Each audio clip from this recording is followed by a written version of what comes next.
India youth association ने गांव त्योड़ा में वार्ड नंबर 19 के ब्लॉक समिति सदस्य के प्रतिनिधि सुरेंद्र कश्यप के आग्रह पर खिलाड़ियों को किट की वितरित। इंडिया यूथ एसोसिएशन ने गांव त्योड़ा में शाहबाद के वार्ड नंबर 19 की ब्लॉक समिति सदस्य पूजा रानी के प्रतिनिधि सुरेंद्र कश्यप के आग्रह पर खिलाड़ियों को किट वितरित की है।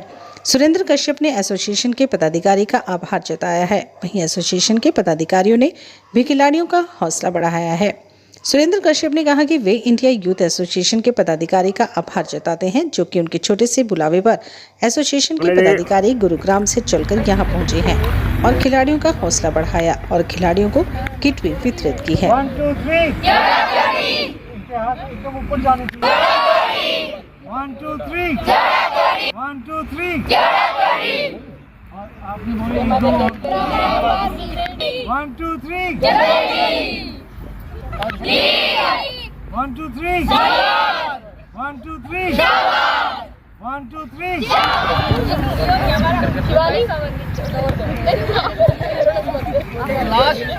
लास्ट जोश के साथ में जय हरियाणा जय हरियाणा जय हरियाणा जय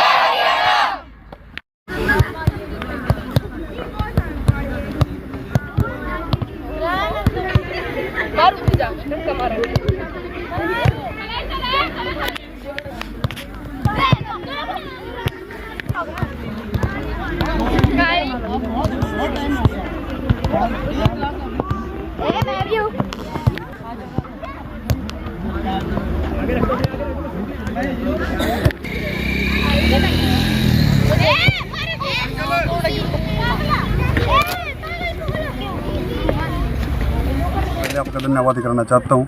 और जो आज गांव त्योड़ा के अंदर ये हमारे छोटे से बुलावे पे और इनके कोच सारा जो अपने गगन है, इनके मेहनत की वजह से हमारे गांव में बच्चे खेलते हैं 60-70 ग्राउंड में। तो इतनी दूर से गुरुग्राम से आए हैं और मैं इनका भी बहुत बहुत धन्यवाद करता हूँ, गगन सर कोच का और थापड़ जी, नरेंद्र जी जो सर आए हैं कि बच्चों ने को इतना प्रोत्साहन किया। मैं भी यही चाहूँगा कि हमारे सरपंच साहब खड़े हैं दो साथ में, भाई हमारा सहयोग भी करे आगे यहाँ पर, और जितना हो सके बच्चों को हम भी ये सोचते हैं कि यहाँ से नौकरी लगे, अच्छा खेल लें, और हम भी बच्चों के साथ ही हैं लगे हुए हैं। ये तो एक हमारी तरफ से एक पहल है कि भाई आगे नशा भी कम हो गाँव में, क्योंकि नशा भी काफ़ी फैल रहा है गाँव के अंदर।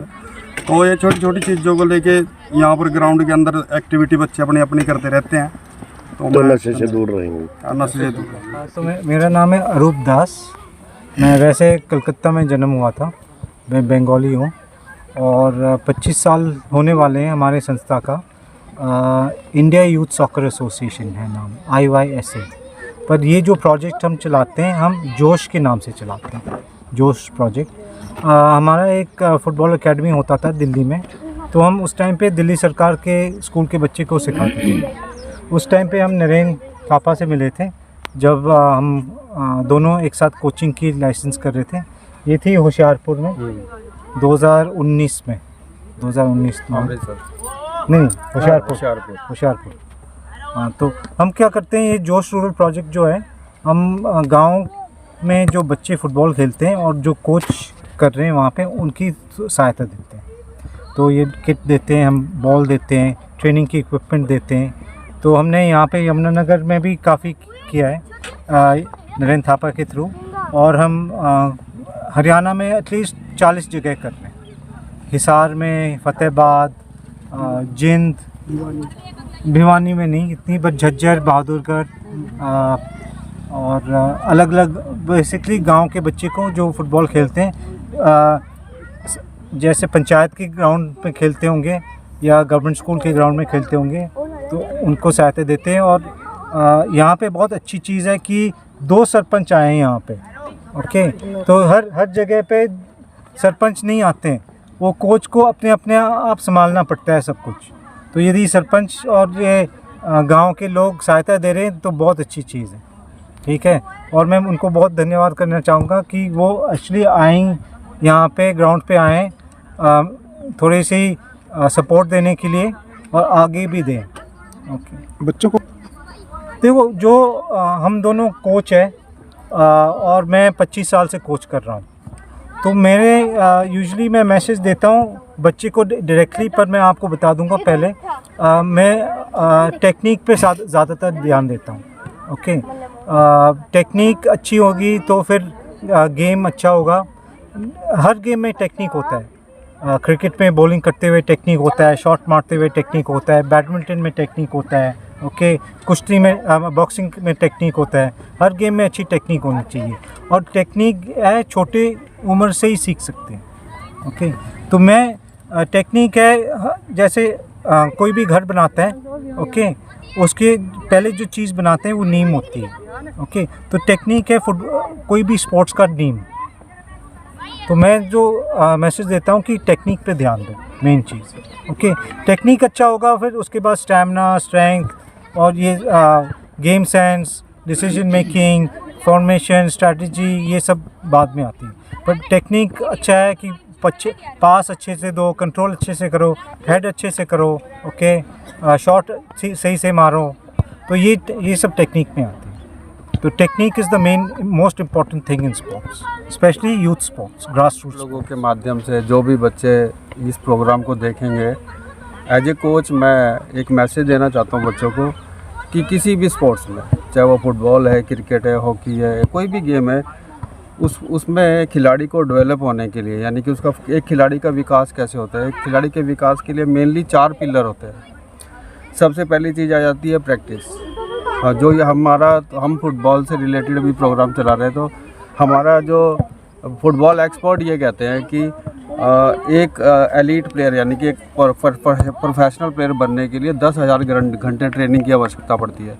वो जो 10,000 घंटे हैं, वो अगर हम 1 से 1.5 घंटा डेली फुटबॉल खेलें तो वो 4 साल में जाके पूरे होते हैं। यानी कि फुटबॉल में किसी भी गेम में शॉर्टकट नहीं है। आपको पूरा ये जो सा है 4 साल, यानी कि वो एक प्रोसेस पूरा करना पड़ेगा, लगातार प्रैक्टिस करने की पड़ेगी। दूसरी चीज़ आ जाती है जो जहाँ पे बच्चे बिल्कुल भी ध्यान नहीं देते, वो है न्यूट्रिशन। न्यूट्रिशन मतलब स्वस्थ आहार, अच्छा खाना। अच्छा खाना कहने का मतलब, मेरा मतलब है कि उसमें तो देखो मेनली तो क्या होता है कि 60% कार्बोहाइड्रेट होता है, 25% फैट होता है और 15% आपका वो आ जाता है, प्रोटीन आ जाती है। लेकिन अब ये सारी चीज़ों को कौन नाप के खाता है, ठीक है। तो मैं बच्चों को हमेशा ये कहता हूँ कि आप अपने घर का, जो भी घर में, क्योंकि सबकी माँ अच्छा खाना बनाती है अपने बच्चे के लिए, तो आप सबसे मेन चीज़ क्या होती है, आप घर का पका हुआ जो भी शुद्ध खाना है वो खाएं और बाहर की चीज़ों को अवॉइड करें। बाहर मतलब जैसे आप जंक फूड है, उसको आप एक खिलाड़ी को अवॉइड करना चाहिए। तीसरी चीज़ आ जाती है आपका लाइफस्टाइल के अंदर हर चीज़ आ जाती है। जैसे डिसिप्लिन हो गया आपका, कैसे आपको साफ़ सुथरे कपड़े पहनने हैं और आपको टाइम से ग्राउंड आना है और दूसरे खिलाड़ी के साथ कैसे व्यवहार करना है। क्योंकि हम जो खिलाड़ी हैं, क्योंकि कुछ खिलाड़ी थोड़ा सा एग्रेसिव हो जाते हैं, तो हमें यानी कि जो खिलाड़ी जो सा है दूसरी टीम का खिलाड़ी होता है, वो दुश्मन नहीं होता, वो प्रतिद्वंदी होता है। प्रतिद्वंदी का मतलब ये होता है कि अगर बिना प्रतिद्वंदी के हम कुछ भी ना तो गेम खेल सकते हैं, ना हम कुछ सीख सकते हैं। इसलिए प्रतिद्वंदी को भी उतना ही सम्मान देने की आवश्यकता होती है ग्राउंड के अंदर भी। तो चौथी चीज़ आ जाती है हमारा रेस्ट मतलब आराम। आप सभी को मालूम है कि आजकल बच्चे जैसे है फ़ोन के कारण रात को 12-12, 1-1 बजे तक आराम नहीं करते हैं, सारा रात भर फ़ोन चलाते हैं। तो फुटबॉल के अंदर क्या है कि किसी भी स्पोर्ट्स में जब तक आप आराम नहीं करोगे, आपका रिकवरी नहीं होगा, यानी कि आप अगले दिन खेलने के लिए तैयार नहीं होंगे। इसलिए आपको बिल्कुल एक, जिसे कहते हैं ना कि 8 घंटे की गहरी नींद, 8 घंटे की गहरी नींद लेना बहुत आवश्यक है। इसी के साथ मैं अपनी बात को आराम देता हूँ।